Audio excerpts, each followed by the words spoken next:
Évidemment, nous avons pris toutes les précautions nécessaires, toutes les conditions étaient réunies pour nous au moment de la vente. Donc l'acte est signé. C'est le tribunal. Étant donné qu'il y a un recours pour bloquer la vente, il aurait fallu faire un référé suspension. Un référé qui est prévu à l'article L521.1 du Code de justice administrative.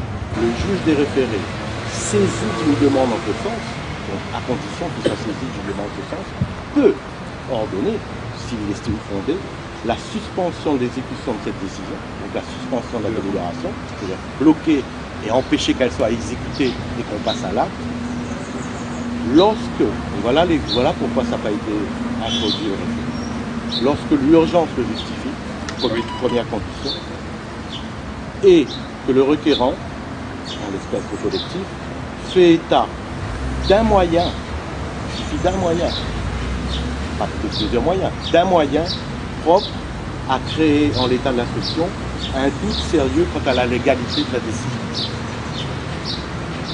Donc on doit faire une interprétation à contrario. À partir du moment,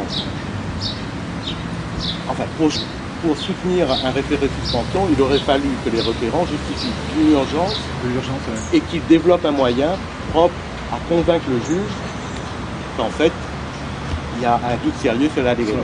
À votre connaissance, est-ce qu'ils l'ont fait ou pas? Parce qu'ils l'avaient annoncé en tout cas. Voilà, c'est pour ça qu'on intervient, parce que c'est vrai que moi, en tant que service administratif, je suis obligé d'intervenir, parce que si vous voulez, le seul recours qu'on ait, c'est le recours qui date de... c'est un recours 15 00 575 1, ce qui vous permettra de solliciter le greffe du tribunal administratif. Je veux dire, 15. Vous vérifierez les sources, à la source. Actuellement, le seul recours qui a été introduit, c'est un recours enregistré sous le numéro d'ordre 15 00 575-1, qui a été introduit le 5 juin 2015, notifié à la commune le 18 juin.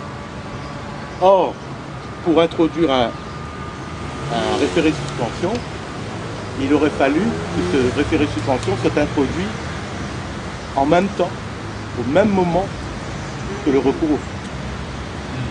Et actuellement, le collectif est fort pour il y a les délais qui enferment le recours en référé suspension est expiré. En résumé, la vente n'est pas bloquée. Voilà, donc juridiquement, par le jeu des contentieux, enfin du contentieux, pas du contentieux qui a été engagé par le collectif, il ne peut pas y avoir un blocage. Enfin, les mots ont un sens, on va dire qu'on joue sur les mots, mais les mots ont un sens. Il ne peut pas avoir un blocage de la vente à partir du moment où il n'y a pas un référé et que ce référé est abouti sur une ordonnance du juge administratif, du président du tribunal administratif, suspendant l'exécution de la délibération du 8 avril, le temps que lui, juge administratif, statue sur le fond du dossier. S'il y a bien une décision qui a été prise dans une publicité la plus totale et après un positionnement politique de chaque groupe, c'est bien sur la session de la médiathèque. On ne peut pas dire qu'on a fait à la dérobée une décision du conseil municipal. Il y a eu les débats. Après que l'opposition parte de la séance du conseil, je veux dire, ça c'est le choix de chaque élu, parce que ces propos ou ces projets ne sont pas partagés.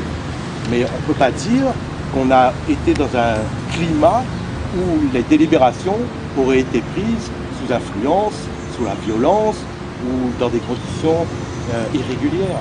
Donc c'est vrai que le recours a été pesé par le notaire, a été pesé par la région. C'est vrai qu'il y a un recours, on ne peut pas cacher qu'il y a un recours, et on ne le conteste pas. Mais ce recours tel qu'il est développé,